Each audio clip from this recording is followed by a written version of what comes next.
ఇప్పటి వరకు తిరిగి చూసుకుంటే మీ 25 ఏళ్ల అనుబంధంలో మర్చిపోలేని ఇన్సిడెంట్ నువ్వే చెప్పాలి. హ్యాపీయెస్ట్ కానీ లేకపోతే ఏదైనా సాడ్ అనుకోకుండా ఏదైనా జరిగినవి కానీ.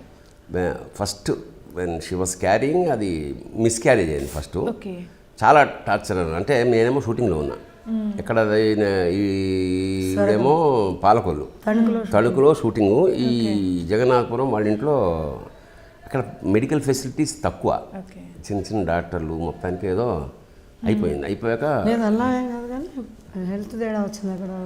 నేను నాకు ఏమిటంటే షూటింగ్ డైలీ చేసి నైట్ బయలుదేరి వస్తుండేవాడు అనమాట. నైట్ ఉండి మళ్ళీ ఎర్లీ మార్నింగ్ కార్ అక్కడ పెట్టుకుని ఎర్లీ మార్నింగ్ 6కి బయలుదేరి వెళ్ళిపోతుండేవాడు. అప్పుడు ఆ టార్చర్ అనుభవించాలి కదా, అసలు మనకు పిల్లలు వద్దులే ఇంకా అని ఒక డెసిషన్ ఆ స్థాయికి అంత బాధ కలిగింది. దట్ వాజ్ అంటే కోలుకోవడానికి సమయం పట్టిందా తను? కొంచెం పెద్ద ఇదేం కాదు కానీ, అంటే మనకి ఎక్స్పీరియన్స్ లేక ఫస్ట్ బెంగ అది. ఓకే. హ్యాపీయెస్ట్ ఇన్సిడెంట్ అంటే మా బాబు పుట్టడం ఫస్ట్ హ్యాపీ, తర్వాత పాప. ఈయనకు చాలా ఇష్టం. ఇద్దరికి గ్యాప్ ఎంత ఉంది? 1 ఇయర్ గ్యాప్.